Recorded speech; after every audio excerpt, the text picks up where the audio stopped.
Hello and welcome to another episode of the Arena Craft Podcast, a show focused exclusively on Magic the Gathering Arena.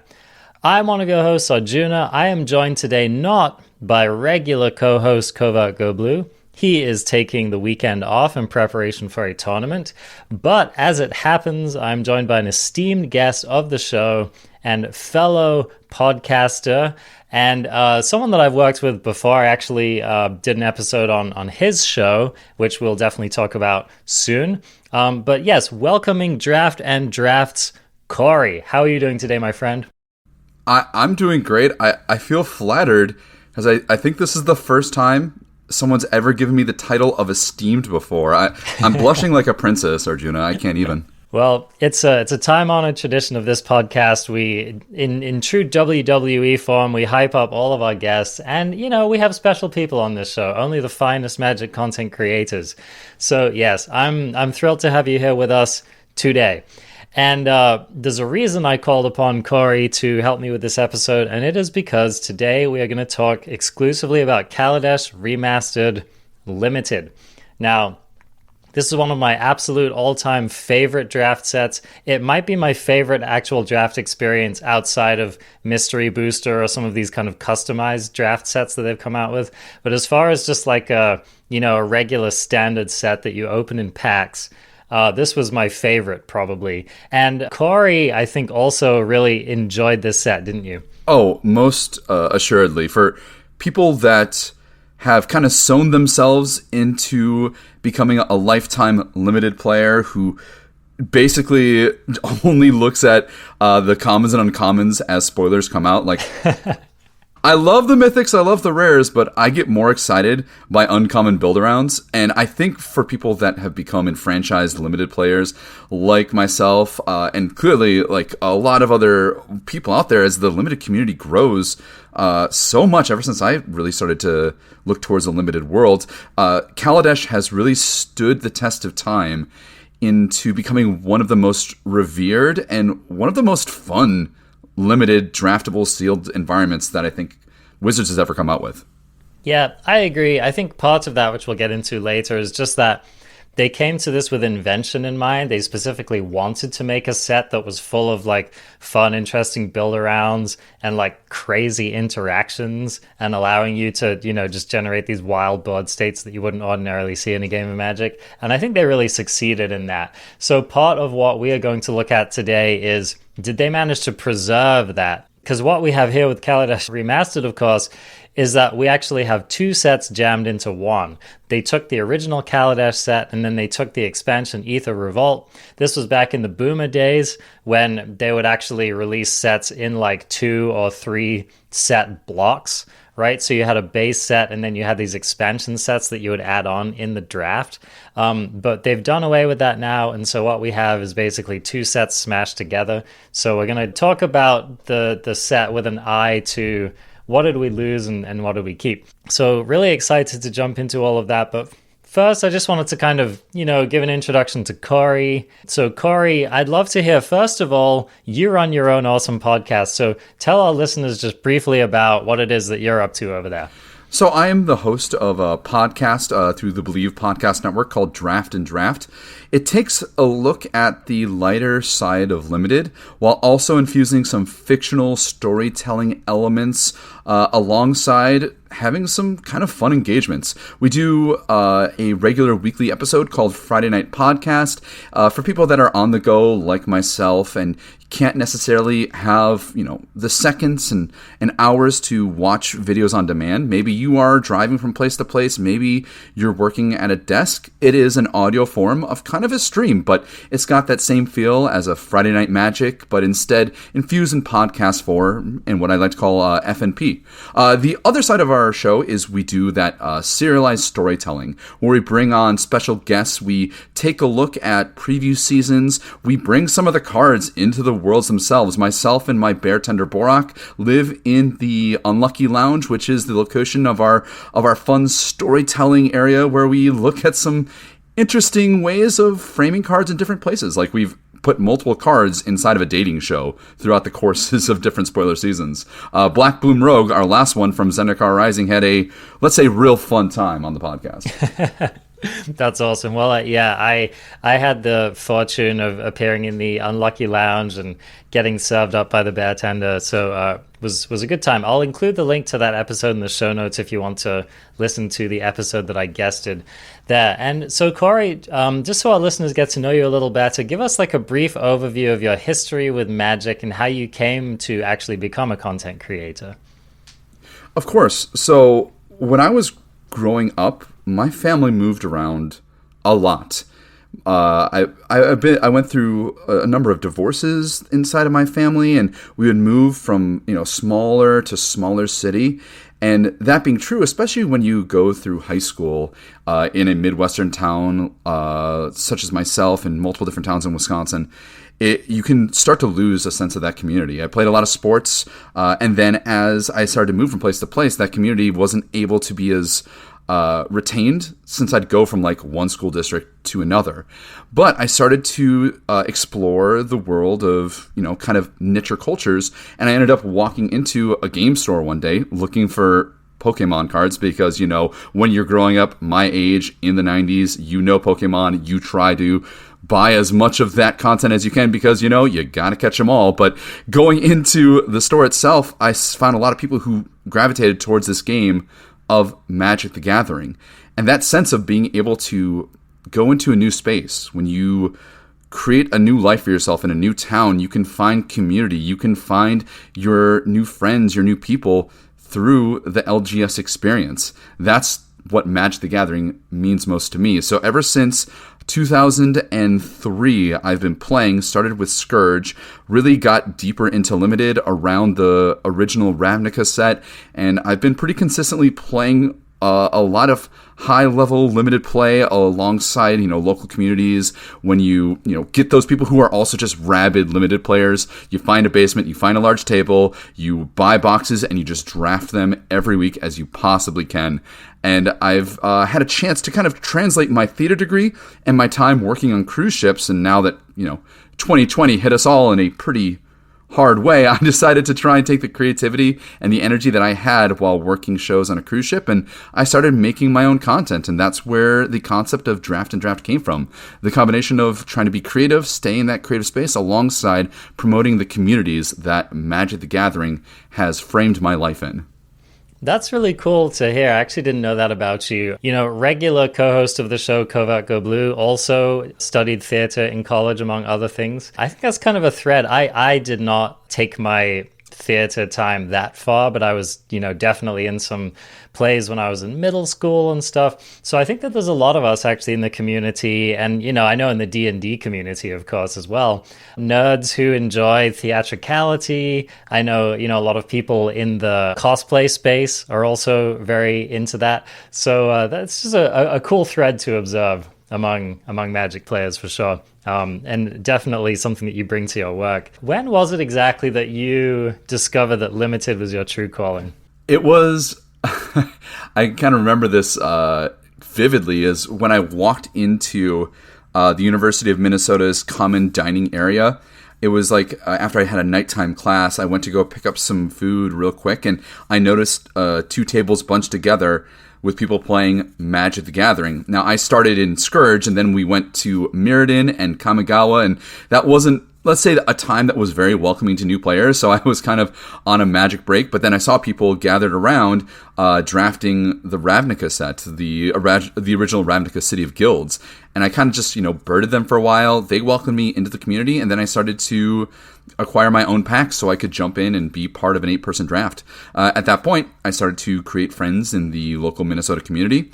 That group started to slowly increase my sphere to other people in the Wisconsin community, and some of my best friends I still have from that original connection of just randomly trying to get a Chick-fil-A sandwich in the commons of the University of Minnesota and finding people playing Ravnica.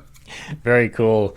Very cool. It's just funny because I find that most people have like a moment in time when they were like, whoa, this Limited thing is next level, So, you know what it is for me that I love about Limited is that there is a level of adaptation. It's like jazz to me. When you're drafting a deck and you have to read the signals, you have to sometimes adapt when things aren't going your way, particularly in that moment of drafting.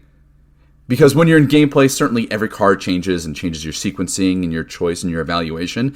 But that act of trying to get into other people's heads that you're sitting with at that table of 8, that's just, I think that kind of connects to that improvisation feel of theater and decks being a form of self-expression and how you build decks, and maybe how you take a 14th pick and somehow find a way to make it part of your 40 and make it work in a unique way. That's still really cool and explorative space that kind of echoes to my theater time. Yeah, I love that comparison to jazz. I think that's really spot on.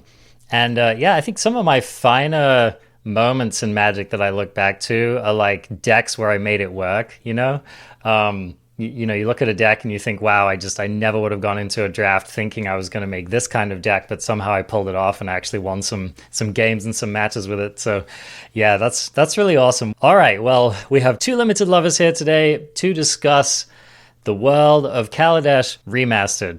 So from the big picture, let's examine the themes in this set. Now, they staked it out early when they were revealing this set by telling us that this was an artifact-heavy set. So that was one of the first themes that they wanted to really go into heavily. And they really did support it. In addition to that being a lot of artifacts in the set, there are also a lot of creatures that either create or bring with them artifacts. So that's the first thing to note right off the bat. Artifact synergies are very, very important to a lot of the archetypes that are in this set.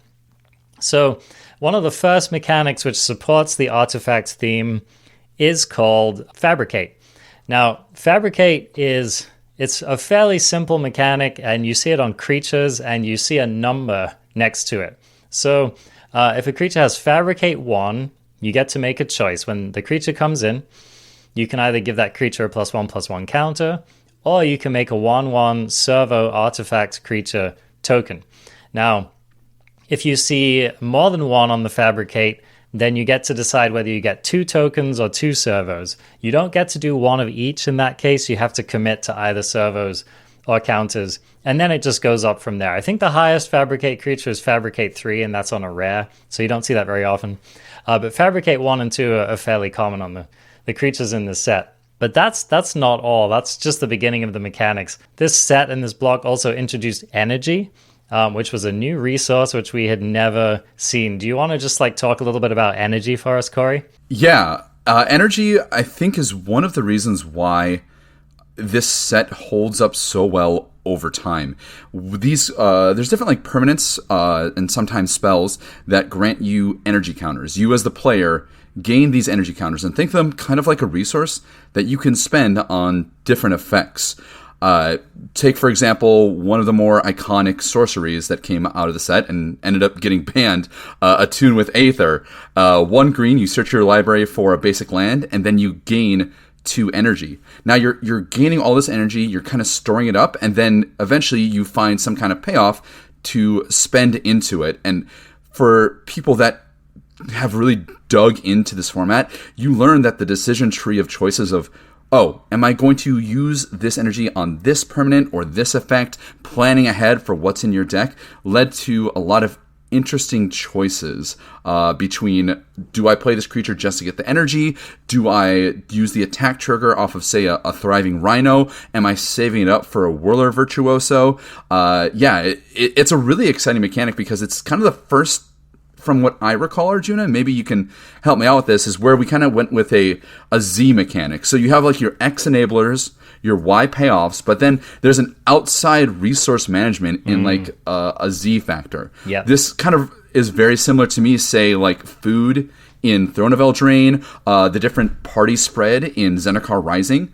It's certainly they're all payoffs, but you want to make sure you've got the resources in your deck to really best utilize your 1 to 2, your X to Y payoffs that are naturally coming through in the cards that you play. No, that's a really excellent choice. Yeah, you're right. It does it means that not only are you picking enablers and payoffs, but you're kind of keeping an eye on this running ticker that's going on through the game. And I have to say, it really is skill testing, like you were pointing out. Just, you're managing your life total, your mana each turn, your number of cards in hand, and now you're actually managing your energy counter as well. So yeah, I think it's a real payoff, especially for those advanced draft players who enjoy the extra complexity. It's certainly complicated, and if people out there who are listening have yet to dig into energy, one of the big lesson takeaways that I got from engaging with the energy resource is that you want to plan for not just what's in your hands, you want to plan for what is your game plan, what is going to be your route to victory.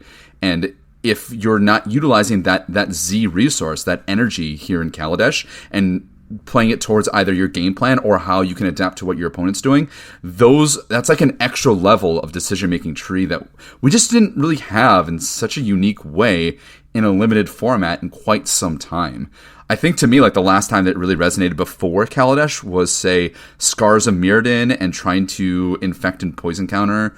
Like that was kind of like a similar feel to me, but here you're going to get a lot of decision tree making, and it's going to give you a further sense of not just building a deck, but building towards a plan for what the game has ahead. Yeah, absolutely. Absolutely. So, and I can tell you right off the bat, and I think Cory would agree, energy is worth it. So if you're drafting and you feel like, oh, this energy archetype seems to be open, like lean in. It's probably not going to disappoint you.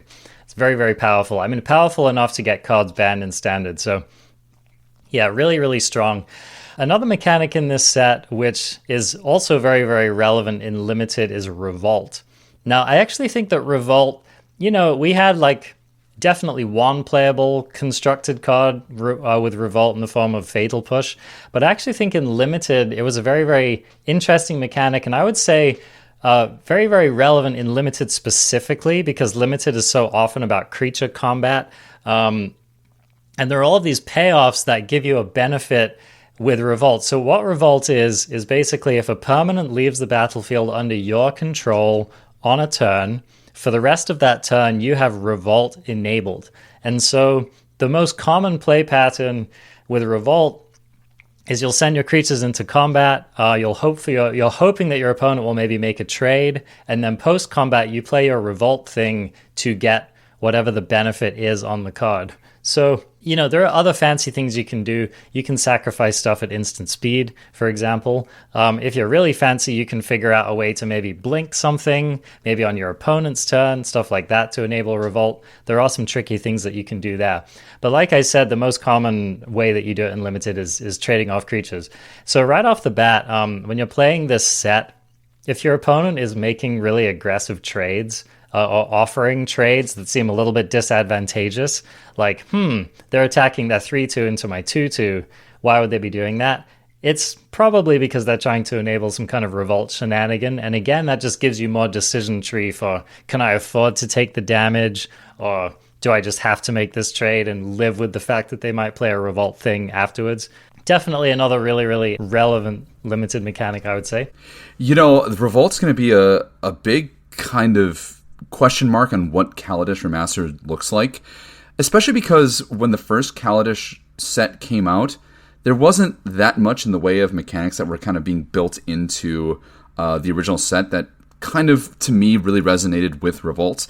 To me, the best version of that is, say, fabricating, making a bunch of servos, and then you tap everything sideways. Maybe you're trying to, like, push some damage or trying to give the sense that you are, and then they just make a chump block, and then you enable some really nice Revolt payoff. So I'm not quite sure like how it's going to affect this limited format. Hidden Stockpile might be something that really could give some texture to the Revolt deck and maybe make me want to make choices, even if they look disadvantageous on the board, to pay off for that. But even like cards like Conviction, which look pretty unassuming, can be pretty good when you're getting that Revolt payoff consistently. Yep, definitely, yeah. And so one of the things that you see repeatedly in this set is there are just like all of these kind of micro synergies, these 2-card combos, these different ways that you can enable all of these mechanics. And so it's really one of the pleasures of playing the set. Am I missing anything? Do we have any other major mechanics in this set that I haven't mentioned yet? Well, this was the introduction to what became kind of an evergreen card type that we consistently see now, vehicles. That's true. Vehicles made they made their first appearance here in Kaladesh. A good example of a vehicle card goes to the original Kaladesh. It costs 2. It's a card called Sky Skiff. Yeah. It's a 2/3 flyer for 2, but the artifact itself doesn't become a creature for you to attack until you crew it. And this said all you have to do is crew 1, so that means you have to tap a power equal to the crew cost. So let's say you have an extra spare servo lying around, you just tap that, and now you've got the Sky Skiff. It's a evasion flyer for 2. Like a 2/3 flyer for 2 is definitely above curve for a 2-drop, but there does come like a cost. But it's nice because you can say play a summoning sick creature and then still pay that crew cost and get through some extra damage off of these vehicles that seem to go a little bit above curve with a little bit of a cost restriction. Yep, absolutely. And another benefit to vehicles is that they dodge sorcery speed removal unless you block with them. So just an additional kind of way to protect some of the better creatures in your deck that way. So yeah, for any of you who haven't played with vehicles yet, they have been in our sets moving forward, but there haven't been very many of them. They haven't tended to be very standard playable, so you may not be familiar with them. One of the most important things to remember is that you do need to crew vehicles before combat if you're going to attacks, and you also need to crew vehicles before blocks are declared after your opponent declares attackers if you want to block with them. So it's a very easy thing to mess up. Everyone does it. When you're playing this set in Limited, you're definitely at some point going to be kicking yourself because you forgot to crew at the key time. So just really, really remember that. The phases before and during combat are very, very important in this set in particular.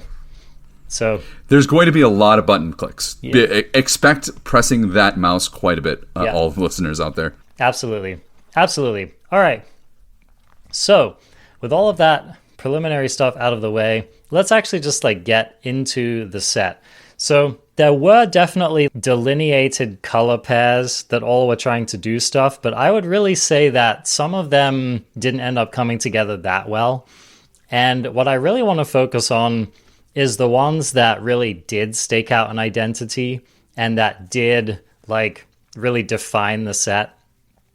So we started talking about energy, and I think that's a really good place for us to begin because it's just very, very strong whole segment of the format. So the energy cards are focused in the Temur colors. Now, every color in the set does have energy cards, so you'll find them in black and you'll find them in white, but they're really not a big focus. And there's not a lot of synergy pieces in those colors. So if you want to make a capital E energy deck, you're probably looking at Temur. Now, the good news is that Temur is very, very well supported, and splashing is actually very well supported. So it's not unreasonable to think that you could actually just end up in a regular Temur deck in draft, which is pretty exciting, I would say. One of the cards that really enables this that you were highlighting earlier is Attune with Ether. So this is that common sorcery, lets you search up a land, gives you energy. It's a perfect fixer. It's a perfect energy enabler. One of the cool things that you can do with a card like Attune with Ether is, especially if you're running enough forests in your deck, you can just cut a land and run an Attune with Ether instead. And that's essentially a free land, free splash, free energy enabler. So that's a really good place to start in these decks. Speaking of splashing, there's a very good fixing creature in green in this set in the form of Wild Wanderer. This is a 3/2 that actually ramps you, puts a tapped land onto the battlefield when you play it. That's another just excellent splash enabler to help you do this kind of fun 3-color or just multiple color stuff. So let's look at some of the payoffs first, because the payoffs are the cards that will really pull you into this archetype. And probably the best one I would say is Whirler Virtuoso. Would you agree with me there? Oh yeah, 100%. And that's one thing to really note about these energy decks is you can make all the energy in the world, but if you're not doing anything with it, then the resource just kind of stays in your energy pool and you don't really get anywhere. The good news is a lot of the cards that produce energy have a way to spend energy, but Whirler Virtuoso, I think, is hands down probably one of the strongest ways to take advantage of producing a lot of energy. For those of you who have yet to see the glory of this card that, 2 copies of it single-handedly took me to day 2 of a Kaladesh GP. It's a 2/3 for 1 blue-red. When it enters the battlefield, you get 3 energy, and then you can pay 3 energy to make a 1/1 colorless Thopter artifact creature token with flying. Absolutely. It fuels itself, and there's a couple cards that just work insanely well with Whirler Virtuoso that just rewards you for just doing what you want to do in the set, which is play out to the battlefield as much as you can and get these cross synergies between different card types. Yeah, absolutely. So Whirler Virtuoso, it seems innocuous. It's a 2/3 that makes a 1/1. You think, all right, yeah, that's actually a pretty good card. But one of the easiest ways to die quickly in Limited is when your opponent has 3 or 4 servos, and you're just like, wow, I'm on a 3-turn clock and there's nothing I can do about it. So this card stacks up fast. When someone resolves a Whirler Virtuoso, you have to think either how am I going to kill that or how am I going to kill my opponent in the next few turns, because otherwise you're going to get buried in little flyers. So yeah, super. And Arjuna, we might be getting a little ahead of ourselves, but have you ever had a chance to go the curve of turn 2 Decoction Module, turn 3 Whirler Virtuoso? I have actually had that curve. I have never done the infinite combo, but yes, it's a very, very strong thing to do. So let's talk about the modules actually, because they really are kind of at the heart of what you can do in this set. Decoction Module is a great one because it's an uncommon build around, which I'll read it off and then you'll see why it's so good with this card. Decoction Module is a 2-cost artifact. Whenever a creature enters the battlefield under your control, you get 1 energy. You can also pay 4 and tap it to return target creature you control to its owner's hand. So immediately what you can do is, if you make a servo with your Whirler Virtuoso, then it enters the battlefield and you get a free energy. So it basically reduces the cost of your Thopter tokens by 1 energy each. So they only cost 2. You can also, if later in the game, if you're needing a reinfusion of energy to kind of get the ball rolling again, you can return that Whirler Virtuoso to your hand, play it again, you get 3 more energy. And yeah, that's pretty awesome. I mean, this card... Did you ever manage to get the infinite Thopters going in Limited? No, I never got the infinite Thopters. I did get 2 Decoction Modules off of a Saheeli's Artistry, which allows you to make a copy of an artifact and a creature. That felt pretty gosh darn good. Nice. But just to even go a little bit further on Decoction Module and why I think a card like this just is emblematic to Kaladesh Limited.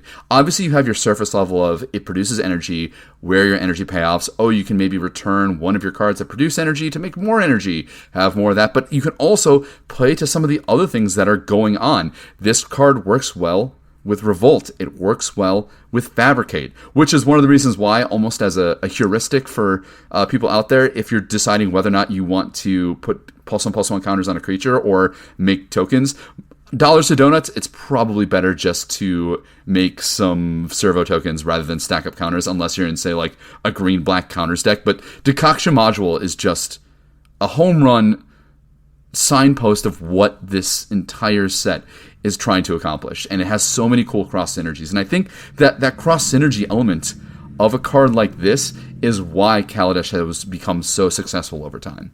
Yeah, absolutely. All of the modules are very, very powerful, so keep an eye out for them. We've got 2 at uncommon and then 1 at rare, and we'll probably touch on the other ones later. But yeah, Decoction Module, definitely a must in any energy deck and an early pick in the draft, so definitely keep an eye out for that. So another payoff in the energy deck and a card that can just win the game single-handedly is Long Tusk Cub. This was another card that he's laughing because he knows the power. Oh my gosh. This card has caused nightmares on Kurt for me. It's so nasty. Yeah. So this card's it's essentially Tarmogoyf in a limited environment if you can get it going. Let's read the text of Long Tusk Cub. It is a 1 and a green for a 2/2 creature. When it deals combat damage to a player, you get 2 energy, and you can pay 2 energy to put a +1/+1 counter on it. So if you manage to play this on turn 2 and then connect with it on turn 3, you can already pump it up to a 3/3. If you did something fun, like for example, if you're able to play your Attune with Ether on turn 1, you can drop this on turn 2 and immediately make it a 3/3. And then it just kind of gets out of hand from there. Remember, you can activate the ability at instant speed, so you can do it in response to removal, you can do it in the middle of combat, you can get up to all kinds of shenanigans. So it also plays well with +1/+1 counter synergies, of which there are a lot in the set.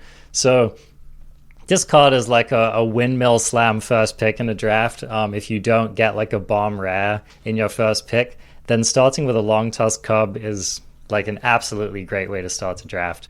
And Long Tusk Cub is an example of something that we were talking about a little bit earlier.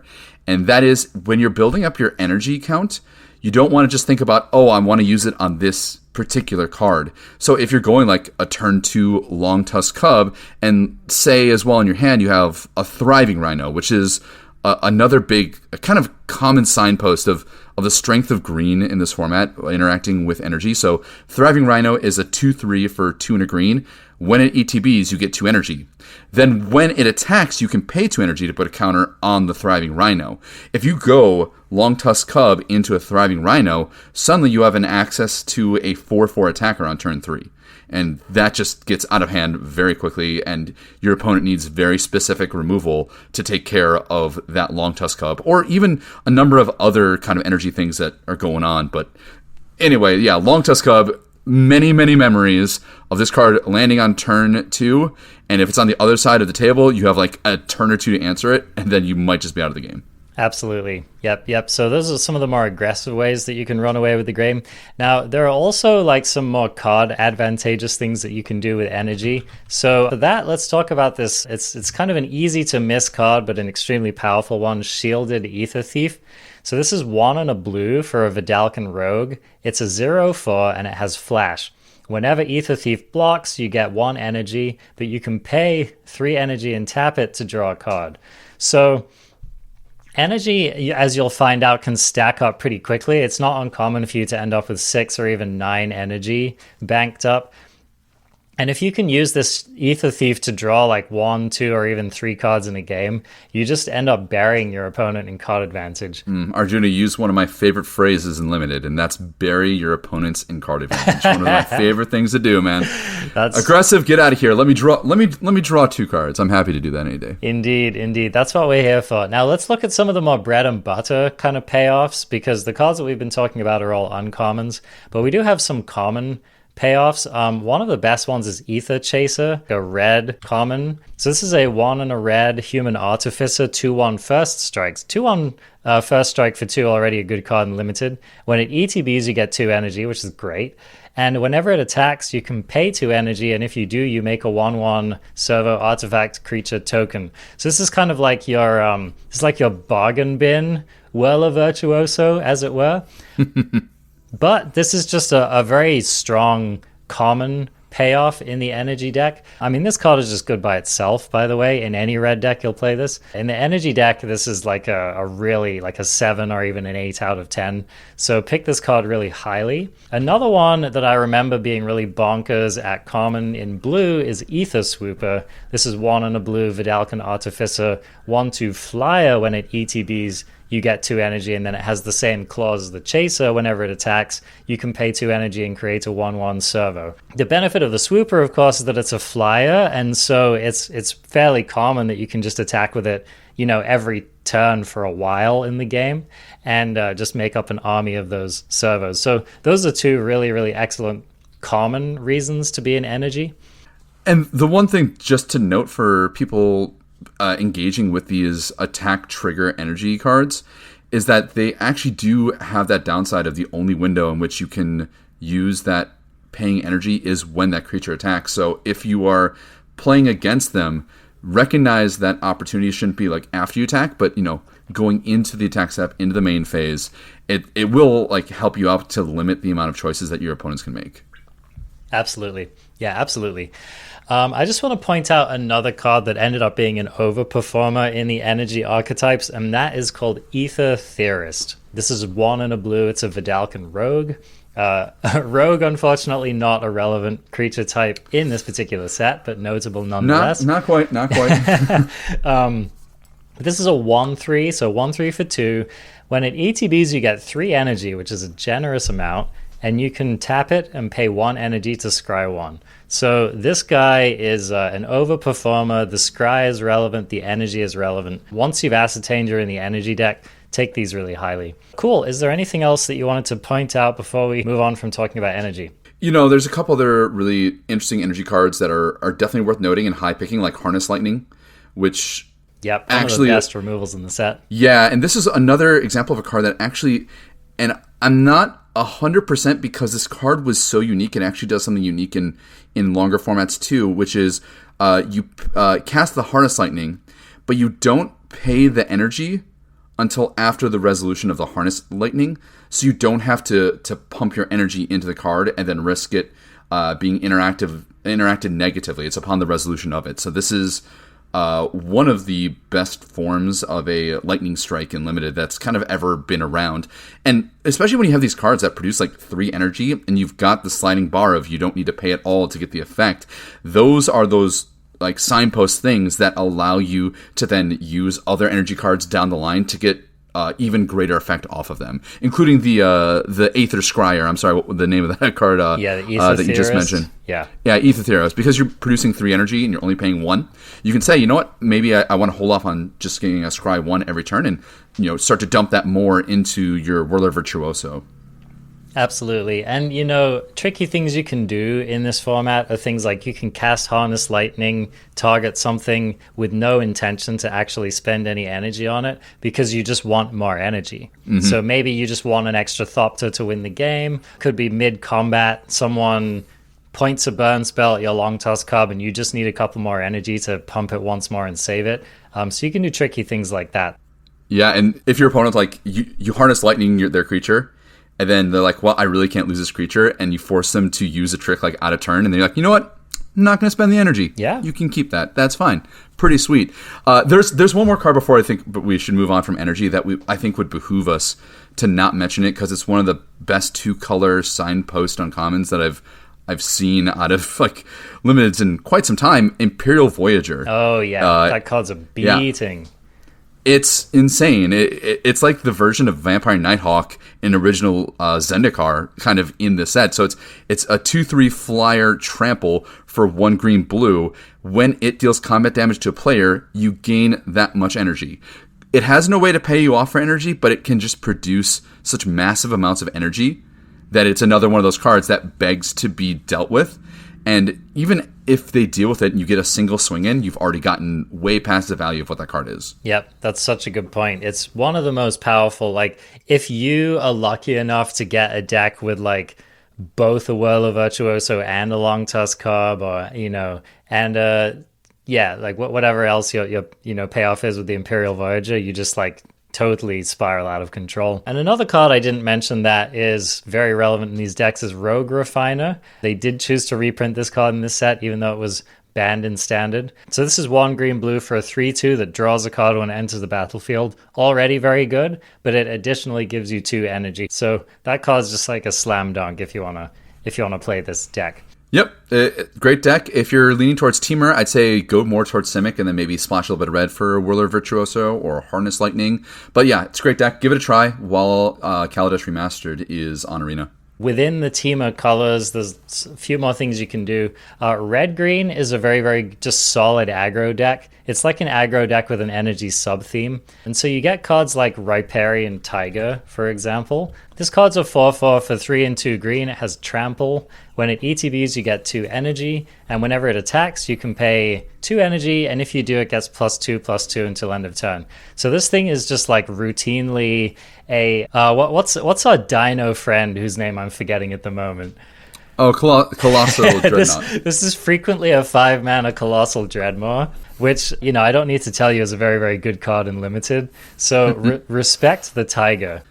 Yeah, Tiger is worth respect. I remember in the original Kaladesh that it could be replacement level because the 5 was a bit expensive, especially since the original one was so aggressive with some other common cards that are not going to be appearing in Kaladesh. But this card, I think, might get the job done a little bit more in this remastered. Absolutely. And then, of course, the Thriving Rhino, like you said, was just a very, very solid kind of aggressive energy card.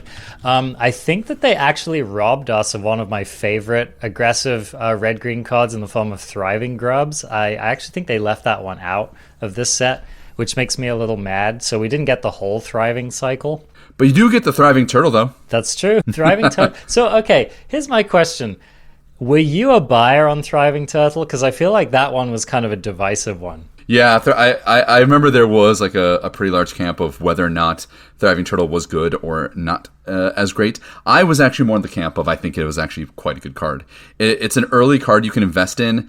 It's easy to bounce back with a couple white cards that have a good return effect. Decoction Module, it's a home run.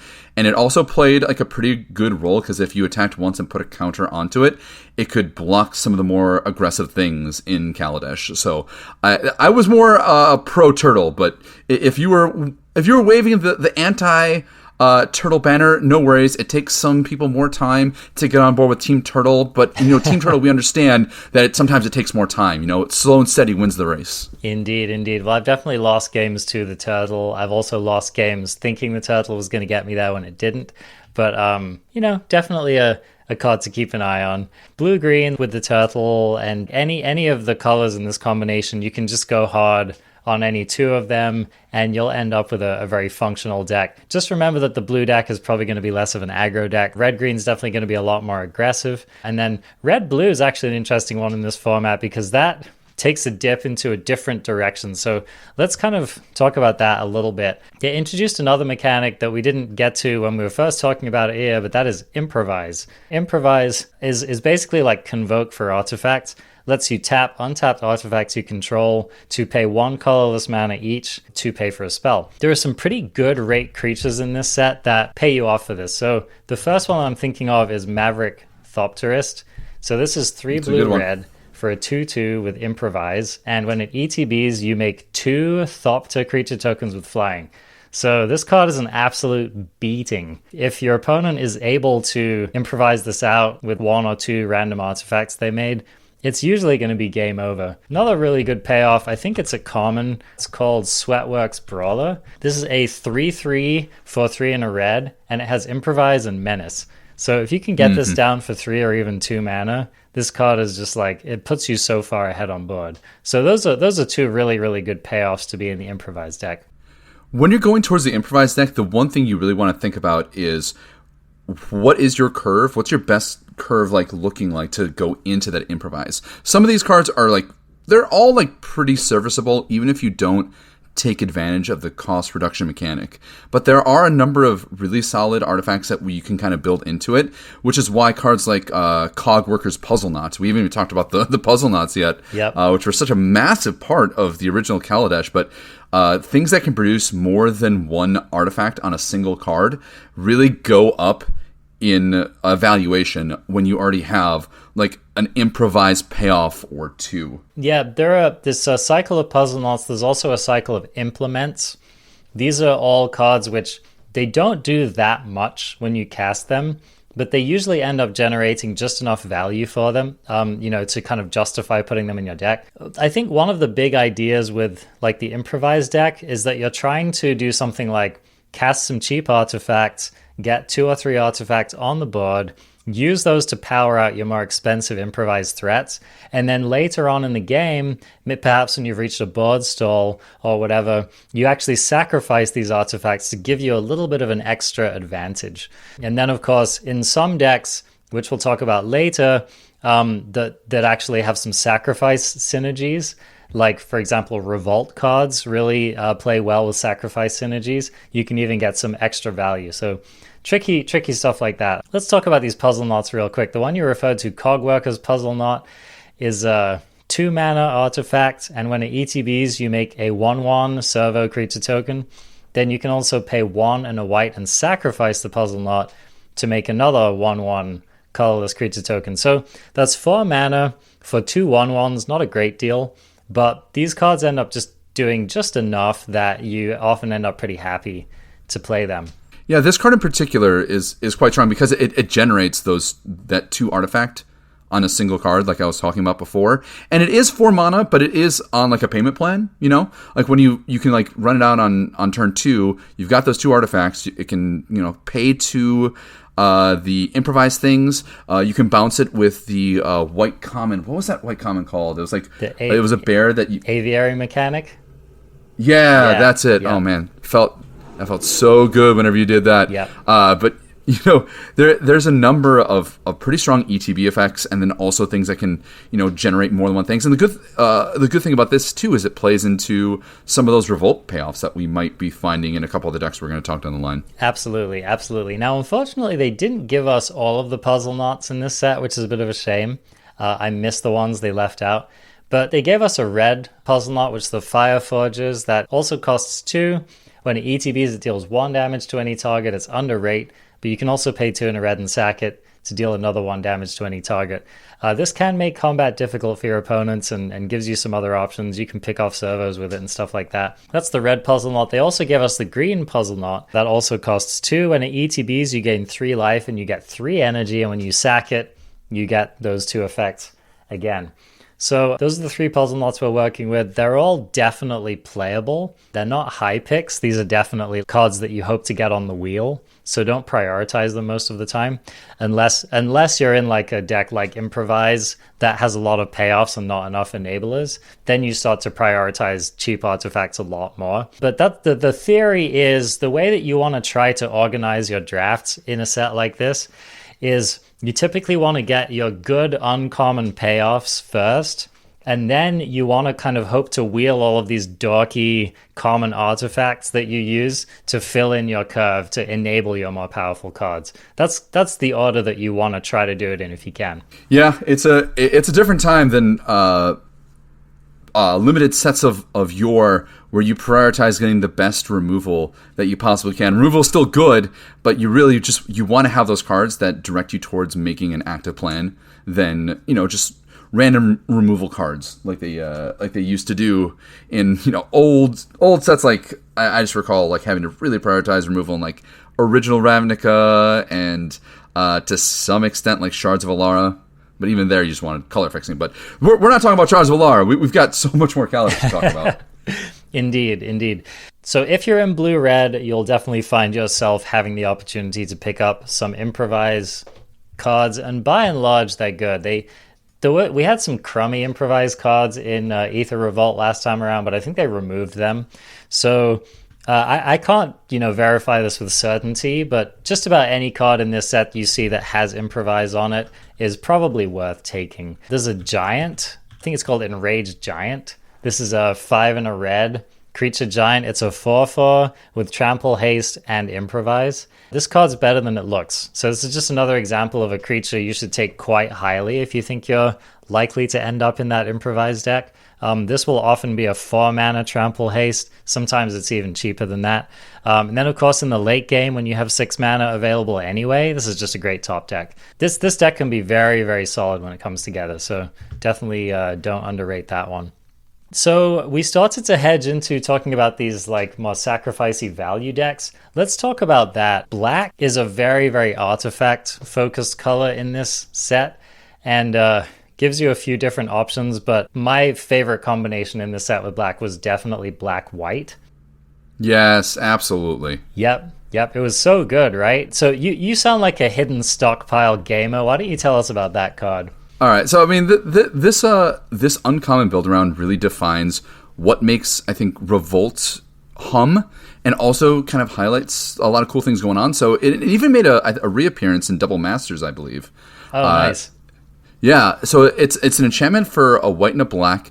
It has the Revolt trigger, so that means at the beginning of your end step for the trigger here, if a permanent you control left the battlefield this turn, you make a 1/1 colorless servo artifact creature token. But the real gas of this card is that it gives you a sacrifice outlet. You pay 1 and sack a creature to scry 1.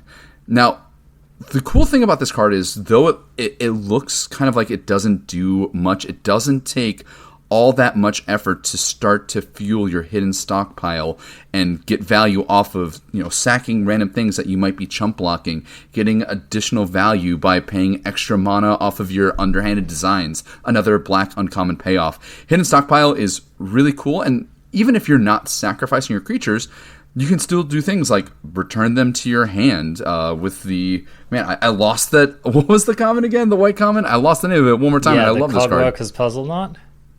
The Puzzle Knot, yes. The Aviary Mechanic. Yes. Oh my gosh. Aviary Mechanic is such an icon of the white decks. It's 1 and a white for a 2/2. When it enters the battlefield, you may return another permanent you control to its owner's hand. So between the Aviary Mechanic, you've got the Cogworker's Puzzle Knot, Hidden Stockpile. You're already just, combining commons and uncommons to gain such wonderful value off of just these cards kind of looping around. And it feels like this set is going to be a little bit slower than original Kaladesh, and I think a little bit more smooth in its mechanic build-arounds with the selection of cards that they put into Kaladesh Remastered, that I think this is going to be something you want to keep an eye out and put together. Absolutely, yeah. People criticized the original Kaladesh set for being a little bit too aggro. Personally, I didn't feel that way. I always felt that if I was playing in one of these non-aggro decks, that I had the tools to at least keep up in a game. But a lot of people didn't like it. There were cards such as Renegade Freighter, which was a mythic common that, you can't get through any mention of the original Kaladesh without that card coming up. People called it Freighterhoof Behemoth for how good it was. But I agree. They've removed that card from the set. They removed cards like Thriving Grubs, which just snowballed the game from turn 2. So I think you will have a little bit more time to do your dirtily nonsense. And that's a good thing for these decks, because that's what Black-White is all about. Yeah, and there's a card, since we're kind of talking about the white-black artifacts / permanents on the board / revolt thing going on. I mentioned it before, but it's a card that looks pretty unassuming, but when you have a revolt payoff and you can get it over multiple turns, a card like Conviction does a lot of work. So this is an aura that came out in the second set. 1 and a white, you enchant a creature, it gets +1/+3. Now just at that surface level, it's not a very good card, but it has an activated ability of pay 1 to return Conviction to its owner's hand. So you're producing a pretty good blocker. You're also triggering the revolt off the return from Conviction. It looks unassuming, but this is a great card that if you already have, say, a hidden stockpile, you can table, and suddenly you've got yourself this really cool recurring engine. Yeah, absolutely. That's one of those cards which, absolutely don't pick it up if you're just going to play it straight, but it can be one of the best cards 20 through 23 in your deck when you have these kind of revolt synergies, and it can be one of those cards that does a surprising amount of work for you throughout a game. Also just slows your opponent down, gives you a pretty strong blocker while you can do all of your shenanigans. So yeah, really, really excellent example of kind of an underrated card that makes its way in. So let's talk about some of the other key cards that makes this deck tick. I would be remiss if I didn't mention just one of the overall best commons in this set in the form of Glint Sleeve Artisan. Ooh, yeah, there it is. If you're in any white deck, pick up as many of these as you can. Control deck, aggro deck, value deck, just pick them up. So this is 2 and a white. It's a 2/2 Dwarf Artificer with Fabricate 1. So this can either come down as a 3/3 or it comes down as a 2/2 that makes a 1/1.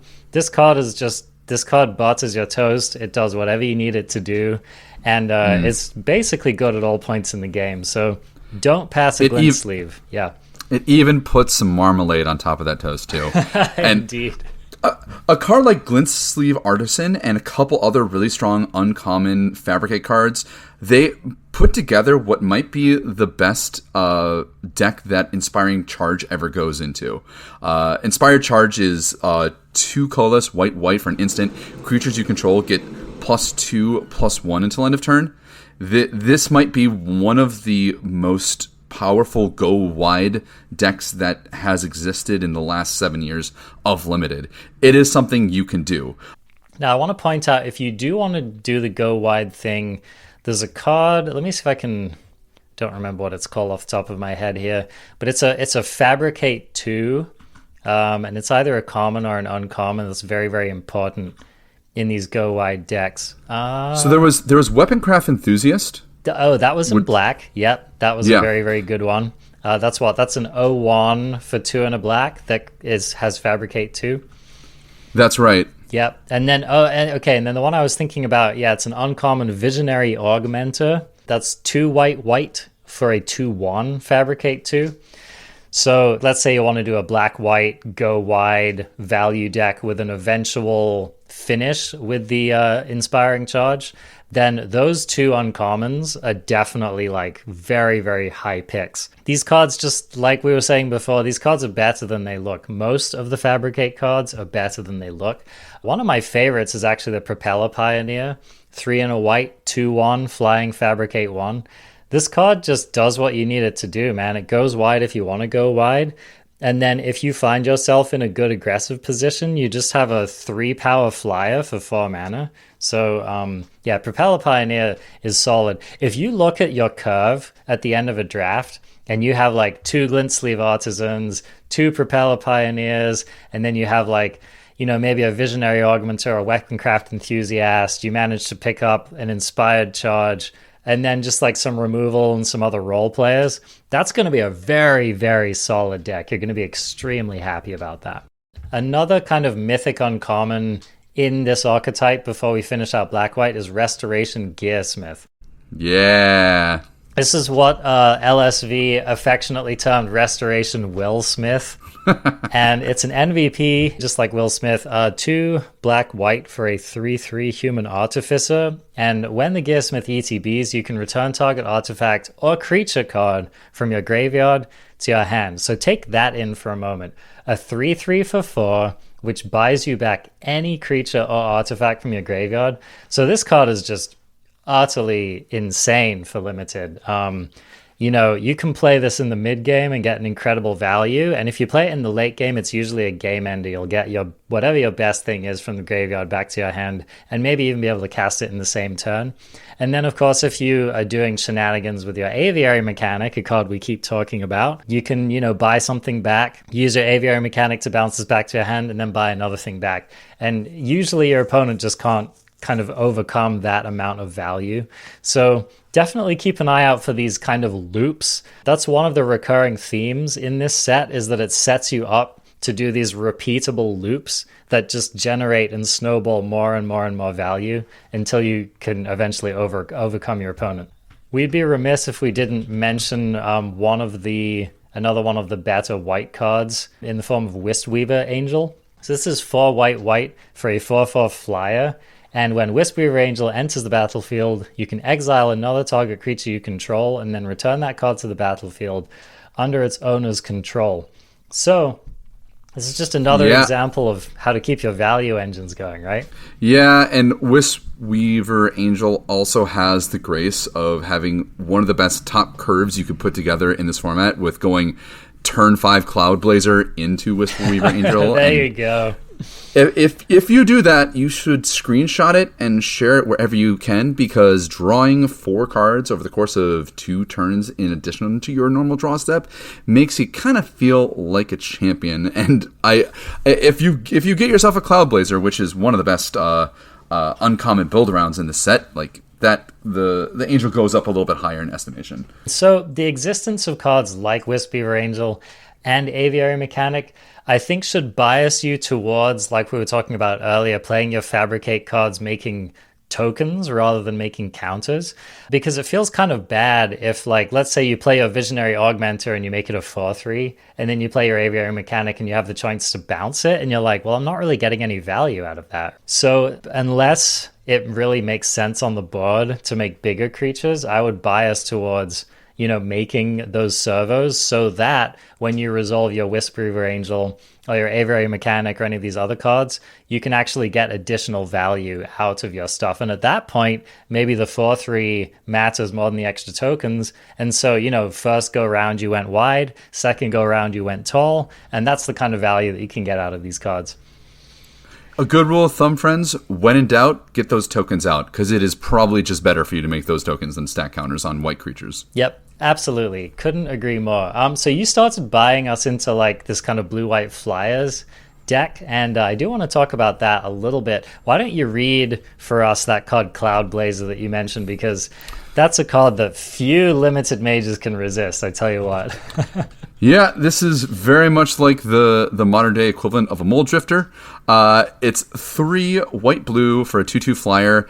When it enters the battlefield, you gain 2 life and draw 2 cards. I mean, just reading this card, it spews value. It's exactly what we talked about before. Bury your opponent in card advantage. And because white has a number of things that return permanents back to your hand, like, say, your Aviary Mechanic or blinking it with the Angel that we mentioned before, it just lends to having that sky control build around, along with maybe if you're putting some tokens on the battlefield to block the ground and control that ground game, you can get there with a few flyers in the late game. Plus, white also has the generosity of having a surprisingly powerful removal spell that I think finds its best home in the white-blue Flyers deck, which is Sky Whaler Shot. And I want to talk about this card a little bit, Arjuna, because it has a lot of comparisons to some modern limited formats that might shy people away from this card. But this card was a home run, like A+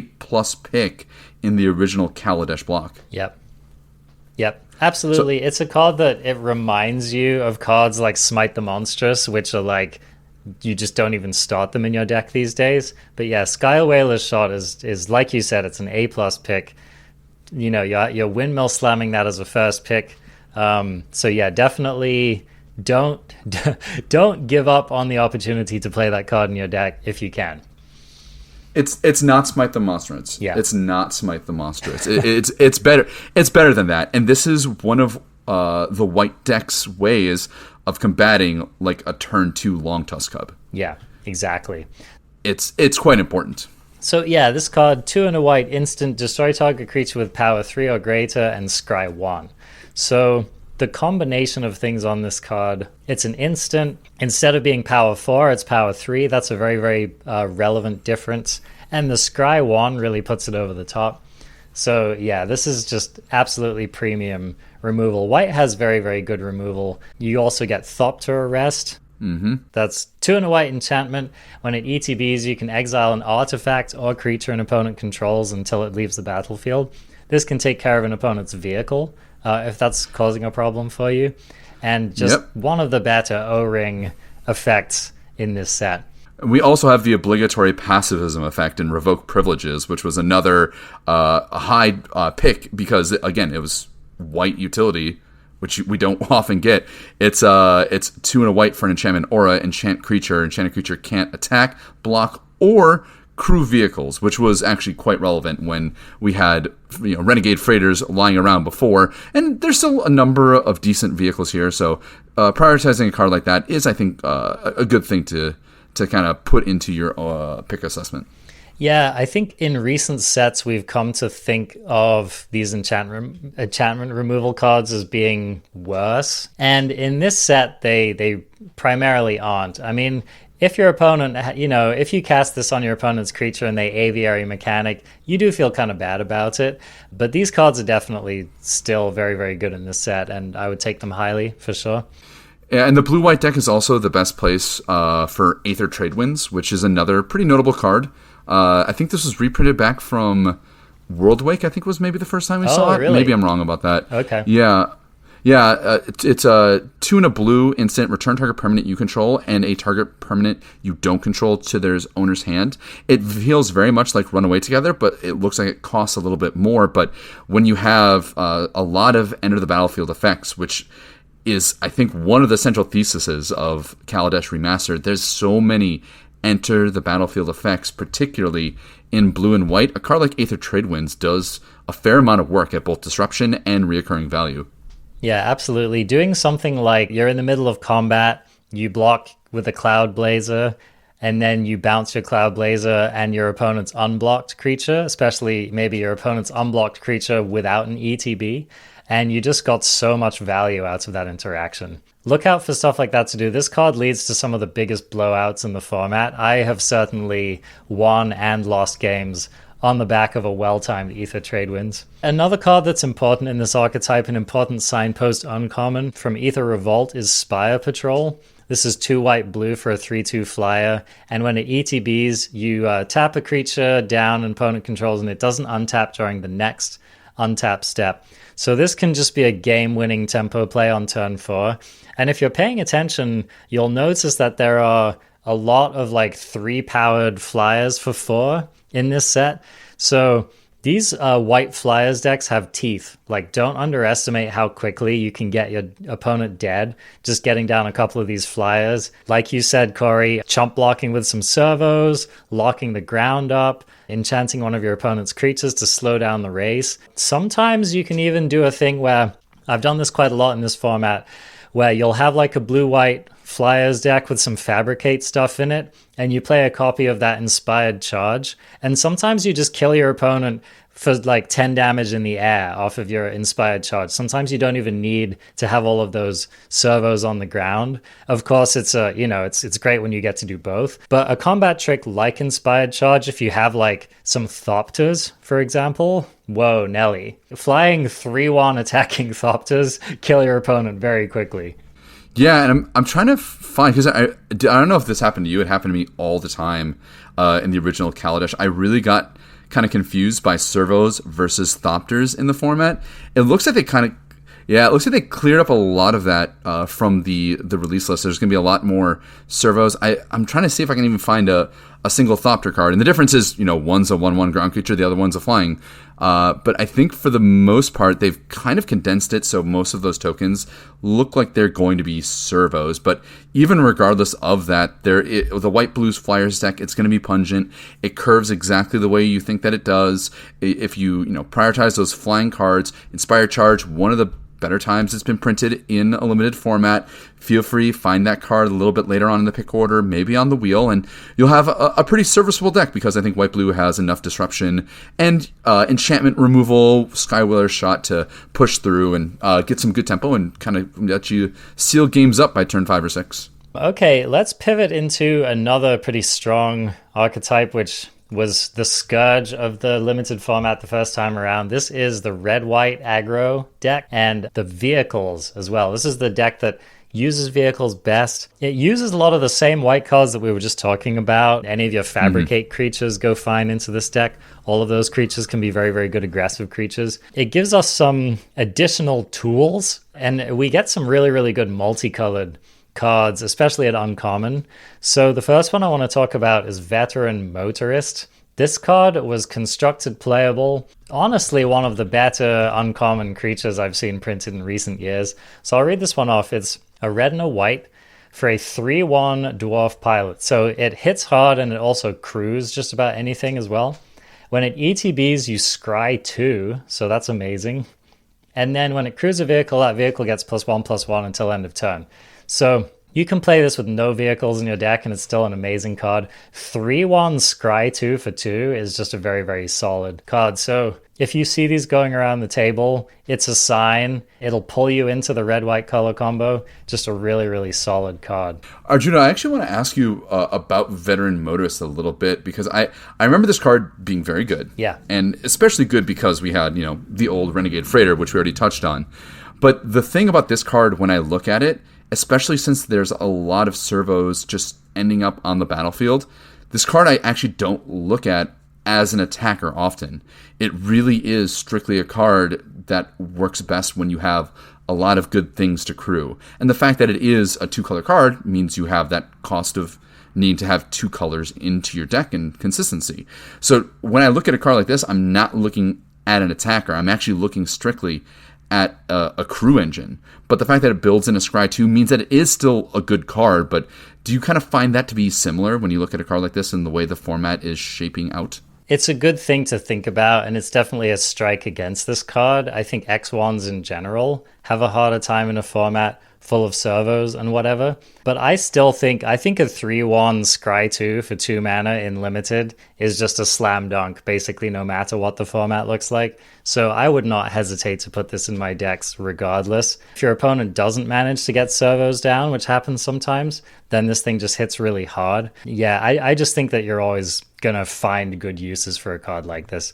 But I take your point that it's perhaps worse in a format without Renegade Freighter and some of the other vehicles that really define the original format. And believe you me, if I see this and I'm sniffing in the red-white area, I will take it and I will happily crew all the vehicles and swing where I can. I think it's something worthy of note, and it looks like there's a few bits of especially red removal and even in black with Make Obsolete that does get some incidental X1 killing things going on. So it's just something worth noting. Another red-white uncommon, which is very, very strong in this set, is Renegade Wheelsmith. This is 1 red-white for a 3/2, and whenever it becomes tapped, target creature can't block this turn. So note that becomes tapped clause. That means either when it attacks or when it crews a vehicle. So this card is just a solid beater in these aggressive decks, and another card that should pull you into the color combo. This card ends games very, very quickly. Here's another thing to note as well. Whereas some of the other cards that we've mentioned here could really get played in a number of different decks, like everyone's going to be fighting over Rogue Refiner, Whirler Virtuoso, a lot of these energy cards, a lot of different people are going to try to put them in their decks.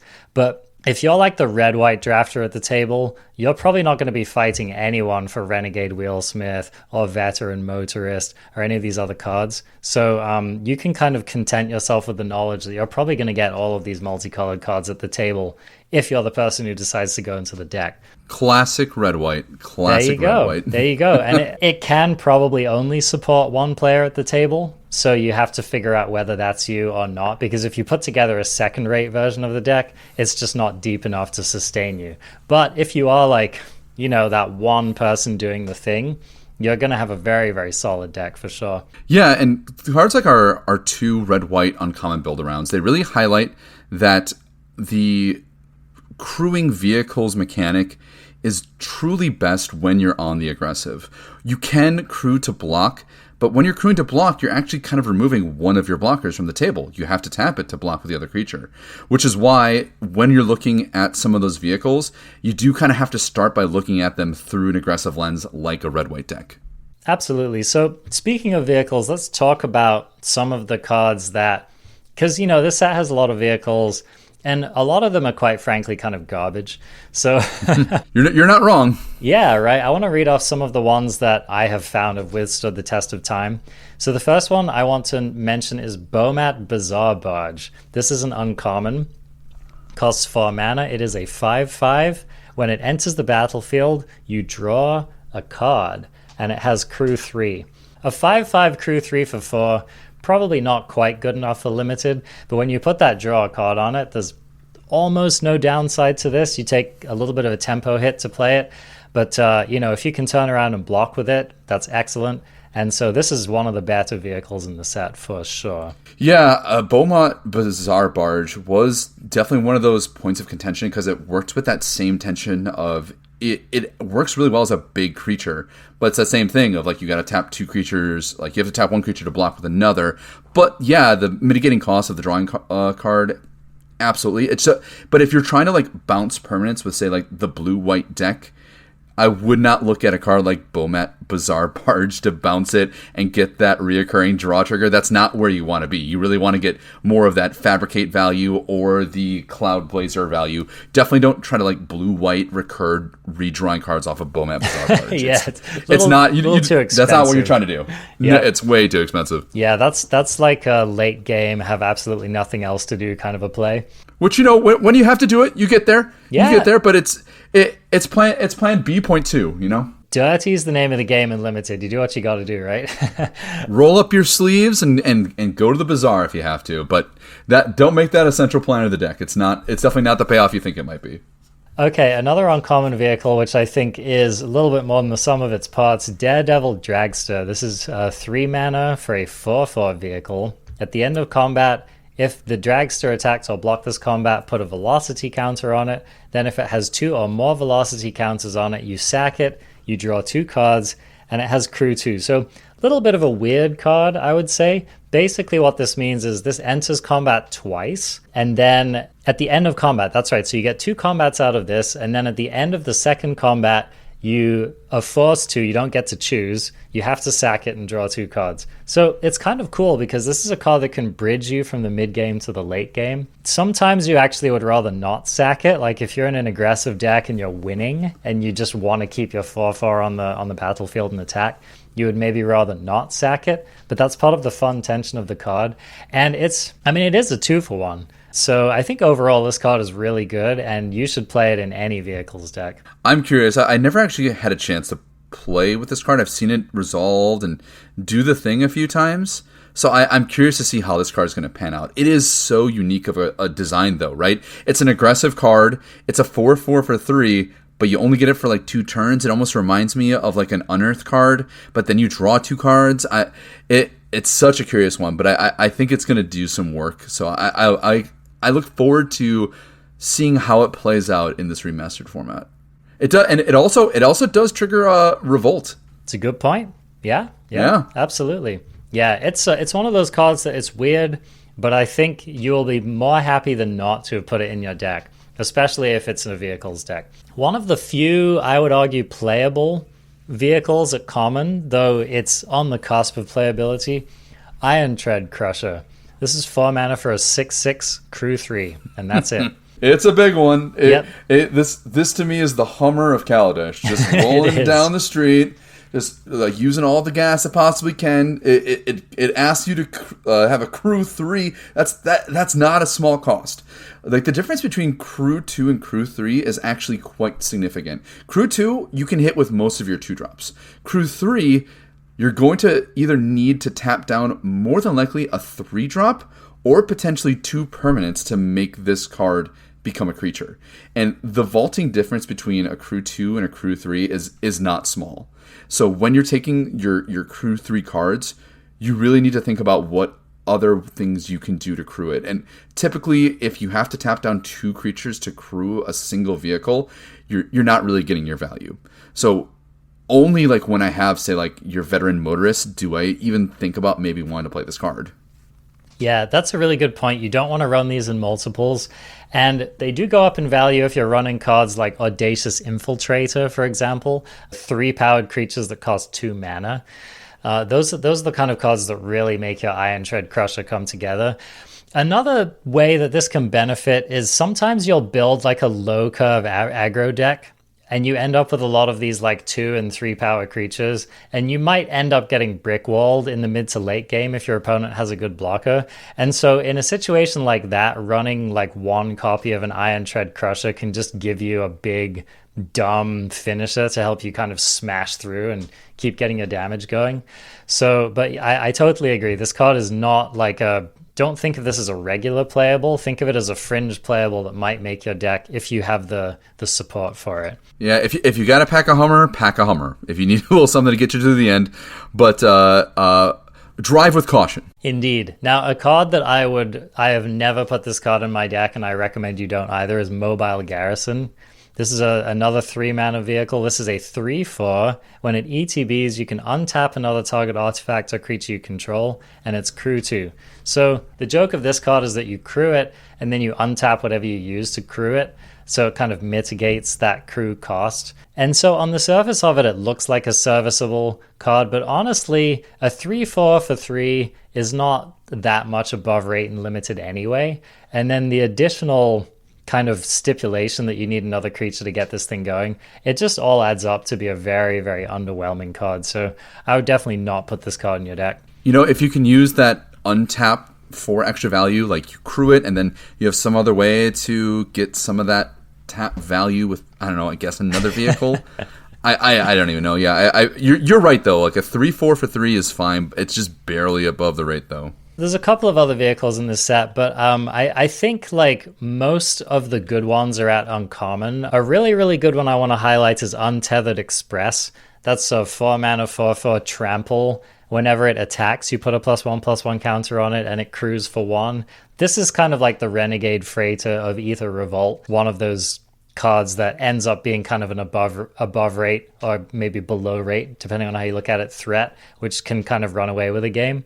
So Untethered Express is definitely one of the better vehicles in the format. And one of the reasons for that is that it's crew 1, right? So it's just a I don't know. It's a very, very solid card and it's a high pick in a vehicles deck. Even in just any kind of creature aggressive deck, Untethered Express is great. And one of the things I should point out with vehicles is that they're colorless. So you can Shanghai them into all kinds of decks in the format. So just keep an open mind about that. That does it pushes them up the pick order a little bit. You just need to make sure that they're actually on plan for your deck and that your deck has a plan for how you're going to crew them consistently. Right. And you bring up that excellent point of the pick order, right? The equity that you get when you take a colorless card in the early development of the draft and leaving the signals open. But, in the same vein, those vehicles, they really do work best in certain types of decks and builds. So if you're going to look at, say, a vehicle, you really make sure that you're getting your best value off of it. Low crew costs, generally good payoffs on the attack trigger, like Senor Two Toots, like you just mentioned. That is something that I'm more inclined to take in the early, rather than even if it's a colorless card and you're like, yeah, I can stay open. Things like some of those kind of relatively underwhelming vehicles, they're not worth that high pick. Apart from that runaway freighter, the only other vehicles that are really worth that kind of first pickable or early pickable because they're colorless kind of billing are really some of the rare ones. I will just say, for anyone who doesn't know, the Windmill Slam first pick in this set has always been Sky Sovereign Consul Flagship. Oh, gosh. So, however good you think this card is, it's better. Pick this card, all right? Never pass this card. I don't care what else is in the pack. I don't care if you're in a control deck with no creatures in it. Pick Sky Sovereign Consul Flagship. It's absolutely the best card in the set for Limited. Correct. I mean, that's just a full stop statement. The last thing I just want to highlight is what are some of those cards in this archetype of the red-white vehicles that you can find on the table.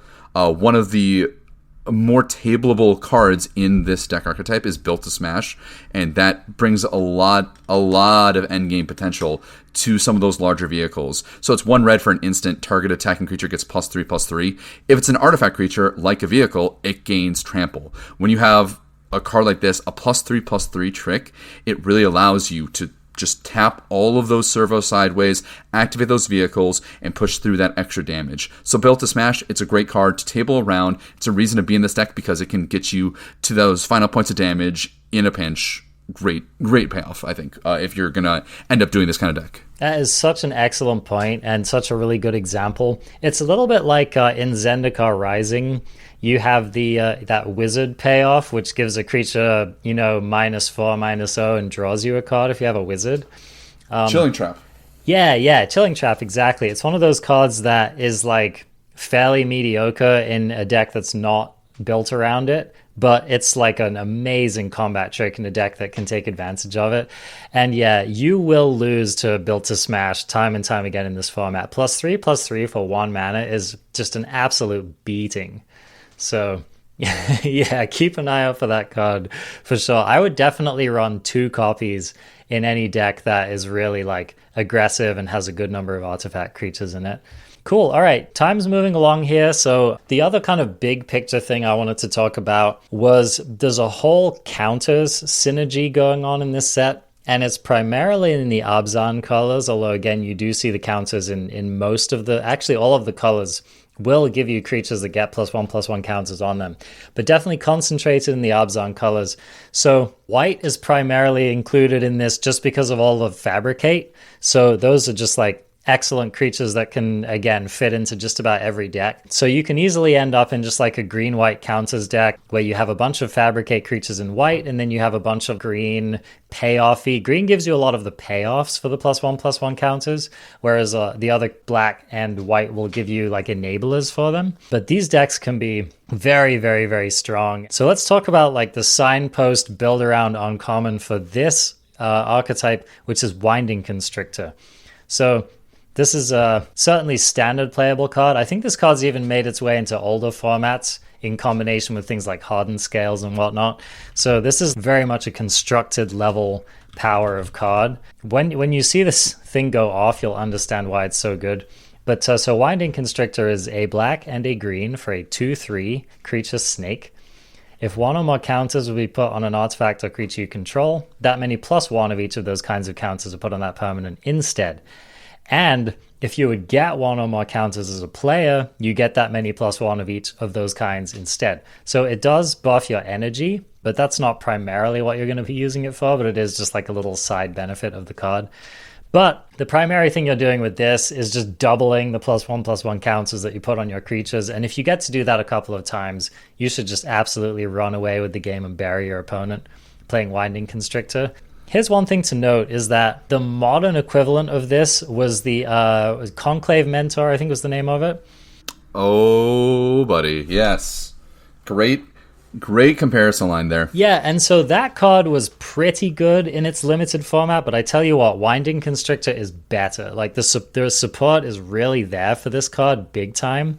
So however good you thought Conclave Mentor was, bump it up a couple of notches, and that's Winding Constrictor. This card is like again, it's another windmill slam first pick in draft. Yeah, and realize, like, Arjuna's saying that with Core Set 2021, White-Green was probably the best deck in that format when it came together. Yep. But, I don't think I've ever seen a 2-drop uncommon card that has the most works with set mechanics than this card. It's like, fabricate, energy, more, enjoy, here you go.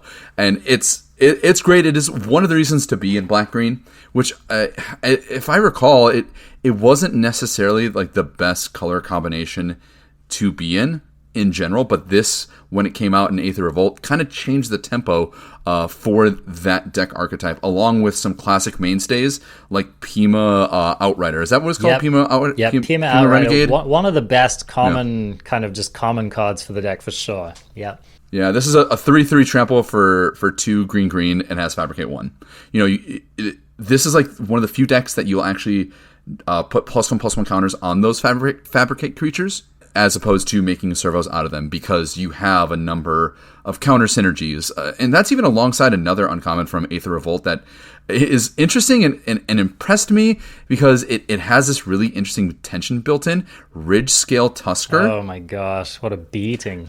Yeah, 3 colorless, green for a 5/5. When it ETBs, you put a +1/+1 counter on each other creature you control. So we're talking this world of abs and counters. This is a card that has this weird tension between, well, I want to stack counters on my creatures, but then also this rewards me for going a little bit wide. But then you like put that picture alongside Winding Constrictor. This is a deck that has some relatively complex sequencing. So going into this deck, you just kind of want to think about what exactly is going to be that game plan for that game in particular, because it could change depending on the sequence in which you draw your cards. That's one of the most interesting things about Fabricate, just as a mechanic to me, is that it really can change how the texture of that individual card is based on what's going on with your hand, with the game plan, and what your opponents are doing. Absolutely, yeah. I couldn't have said it better myself. Ridge Scale Tusker is a windmill slam. It's another first pick in the draft, whether or not you have cards like Winding Constrictor in your deck. A 5/5 for 5 that also just happens to like buff the entire rest of your team when it comes down is just a game ender and a windmill slam. So pick and play as many of these as you get. I would play like 4 of these if I got 4 of these. You know what I mean? Like, It's just... And that's a 5-drop, y'all. That's a 5-drop. It's a beating. This card is a beating. You just don't understand how nasty this card is until it comes down. So, yeah, Ridge Scale Tusk is amazing. There's also just, like you said, there's like a number of role player cards like the Pima Outrider. Another one I'm thinking of is Kujar Seed Sculptor. This is like a surprisingly unassuming card that is just like an absolute house in the format. So Kujar Seed Sculptor is 1 and a green for a 1/2. When it ETBs, you put a +1/+1 counter on target creature you control. So on the baseline, this is a 2/3 for 2, which is just an excellent rate. And then, later in the game, you could even leverage the counter that goes on this with some of the other cards we're going to talk about. Or, you can play this in the mid-game to buff a creature to enable attack you otherwise wouldn't have had. So Seed Sculptor is a surprisingly premium common And this is like one of those cards where if you're seeing a bunch of these go around the table, it's the kind of thing that would actually pull you into the color. So this is an example of one of those common cards. You don't often see this, but like a common card which indicates that an archetype is really open and might actually pull you into it. So Kuja Seed Sculptor is an overperformer for sure. It really is. So many 2/3s for 2 in this format, now that I think about it. Yeah. Like Winding Constrictor, this, and I think this is also the deck that plays one of the best removal spells in the format, Monstrous Onslaught, the best. Oh, yeah. Monstrous Onslaught is just a beating, man. Read that one for us. Yeah, 3 colorless, green. It's a sorcery. It deals X damage divided as you choose amongst any number of target creatures, where X is the greatest power amongst creatures you control as you cast the spell. So, number 1, it can't be interacted with removal spells because it checks upon cast, and then you get to distribute that damage. It's nice that they put that failsafe in there with some instant speed removal that is kind of prevalent in the format, but this card, again, it's one of those payoffs for going tall other than wide, which is really cool because there's a lot of white decks that want to go wide, white-black, red-white, blue-white to some extent, and this is an example of a deck that can really go tall. That combined with Nature's Way as well. Target creature you control gains vigilance, trample, it deals damage equal to its power to target creature you don't control. You know, again, like that's just it's one of the best removal spells I've seen in Limited in a long time. Removal is going to be good in this format. It's going to be strong, and the cool thing about this Abzan counter thing, it benefits you for doing what you're trying to do, which is stack counters. And it works nice with, like, say, Thriving Rhino, pumping the energy into it, because you are going to find some things along the way that are just going to give you energy. It's almost kind of similar, now that I'm thinking about it, to, say, Theros Beyond Death, where the best decks have a way to utilize their escape cards. The best decks in Kaladesh are probably going to have a release valve to use some of that energy. Absolutely. Yeah, it's rare in this format that you don't end up with a couple energy because it's just on so many of the cards. So yeah, and it's regardless of deck archetype. You're just going to find energy. Absolutely. So let's talk about some of the big payoffs for these +1/+1 counters. The first one that came to my mind that I remember from this set is called Armorcraft Judge. This card's just a beating. Oh. So 3 and a green for a 3/3 elf artificer, and when it ETBs, you draw a card for each creature you control with a +1/+1 counter on it. Just take a moment to kind of take that in, all right?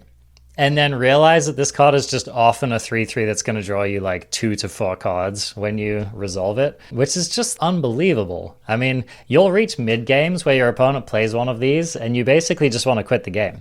You're just like, well, my opponent just basically like Sphinx's revved on me, and what do I have going on? This card is like, you like Harmonize? Well, how about also have a 3/3 body? Does that sound good? Yeah. Great.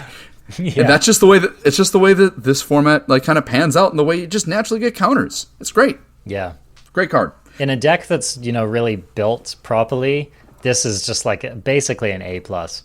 Another example of a card, too, just to think about your sequencing with your Fabricate as well. So as you are curving out with your Glint Sleeve Artisan, you want to play to being able to draw more cards off that Armorcraft Judge. It's a great card. Just utilize it in the best way that you possibly can and realize that what is in your deck and what can come. While we're kind of on the topic and we're talking about green, and to some extent as well, white in that realm, how do you feel about main decking Naturalize effects in Kaladesh? Because there's a number of them. Appetite for the Unnatural. There's one in white for a single white that gets something with CMC 4 or less. Yeah, that's Fragmentize. It's a good question worthy of asking. I'm glad you brought that up. And yeah, my experience certainly playing triple Kaladesh, I didn't play as much Ether Revolt, but I would imagine it still applies, is that running one main deck artifact and enchantment killer was a safe bet. So by the end of the format, and especially I found Appetite for the Unnatural was a premium one. I'll read this one off. 2 and a green, instant, destroy target artifact or enchantment, you gain 2 life. This card was basically removal in these sets, and I very rarely regretted main decking it. So was that your experience as well? Yeah, and I think you hit it right. Playing one is a pretty fair space, but I did find some times when removal was low that I would maybe play a second one if I could find a second one along the way, especially in, say, like a white deck that I'm prioritizing my tricks in an aggro build. Like, I'll sometimes end up with a second Fragmentize. But as this format is going to be played on the ladder, I think it's a pretty safe bet for you to at least play a single naturalized disenchant effect, and I think it'll do you well. Absolutely. And if you're playing best of 3, picking up multiples is a very, very solid thing to do. There are some decks where, like, if you have multiple appetites for the unnatural, you're just going to demolish them. So yeah, I'm really glad you brought that up. It's an excellent point. It's just always one of those questions, like, what is this a main deck naturalized format? And, say in Theros Beyond Death, which we were just at this last week, yeah, you play your Revoke Existence. I think you do play an effect if you have it here in Kaladesh as well. On the subject of green, green has several combat tricks that are just can absolutely blow you out that you need to be aware of in this format. So the first one is Blossoming Defense. I think I knew you were going to say this card. I knew it. This is the Ranger's Guile of the format, and it's just better than it. Read it. Yep, this card is nasty, especially in limited. Yeah, so 1 green instant, target creature you control gets +2/+2 and gains hexproof until end of turn. So 1 mana for +2/+2 is already a reasonably good combat trick, and the hexproof just puts it over the top. The place in which this card is best, right, is when you declare an attack and your opponent instant speed tries to remove your attacker, and then you get to Blossoming Defense. You grow your attacker and you blank their spell. That's just a really nasty thing to do. But yeah, this card, it just has so many uses for so many different things and can make interaction, combat, attacking, or blocking a total nightmare for your opponent. Yep, and if your opponent just has a single green mana open, you have to consider it. Good news, it is an uncommon, so it's not like you're going to be frequently blown out by it on the ladder or elsewise. It's just, if your opponent has a green open, be aware that is an option. Speaking of green kind of interaction too, counter synergies, Hunt for the Weak is back in this one too, baby. Yes, exactly. Hunt the Weak, and again, that +1/+1 counter is just so well supported in this format. So yeah, Hunt the Weak, 3 and a green sorcery, put a +1/+1 counter on target creature you control, and then it fights target creature you don't control. Just another really, really solid card in the format. You'll pick and play definitely the first copy, usually the second copy. Very, very strong card. All right, my friend, there's a lot more we could talk about this set because it truly is so deep, but, we're pushing 2 hours here, and I think that's probably about where we should call it. I want to thank you, Cory, for coming on the show. It's been an absolute pleasure talking with you as always, finding another mage who loves and revels in this format as much as I do. So, Cory, before we head out of here, just let us know, where can people find you and your content on the internet? Yeah, and it's been an absolute joy to dig into Kaladesh again and be able to come on this podcast and have a passionate discussion. It's such a great format. Y'all are going to love it. Dig in if you've never touched a Kaladesh card before. This is certainly going to be a great branch between Zendikar Rising and Kaldheim in about 17.5 months. But in any case, you can find me on Twitter, Draft and Draft Cory, Instagram, my full name, Cory Damone Enriquez, or patreon.com/Draft and Draft. If you're in your podcast app, just type in Believe, BLEAV, in Magic the Gathering, and you'll see it pop up. It's like a 10-sided die with a weird, wacky graphic. I do work with a company out in California. They make the graphic. It looks kind of weird and cheesy, but that's kind of our show. We're weird, cheesy, we have fun, and it's a good way to pass those midday hours away. So if you get a chance, check us out. Find me on socials, and I'd love to have you join the Unlucky Lounge community. Become an Unlucky Lounge rat, friends. Love it, my friend. You can find the Arena Craft podcast anywhere you listen to podcasts. We are also on Spotify. We are on YouTube. We have a thriving YouTube community with many, many commenting people every week. So if you're listening to this episode and you're like, no, Arjuna, you're wrong, you're an idiot, which actually happened to me the other week, then go ahead and post all of those comments on YouTube. It's a really great place to get heard. We also have a Discord community if you want to really go to the horse's mouth and give it to me directly. And then, of course, Covert Go Blue, while he's not with us this week, is a regular member of the show. You can find his content on YouTube. Just search for Covert Go Blue. And he also streams Monday through Thursday on Twitch from 4 p.m. Eastern. That's going to do it for this week. We will catch you next week, and have a good one, Cory. You too. Thanks for having me on.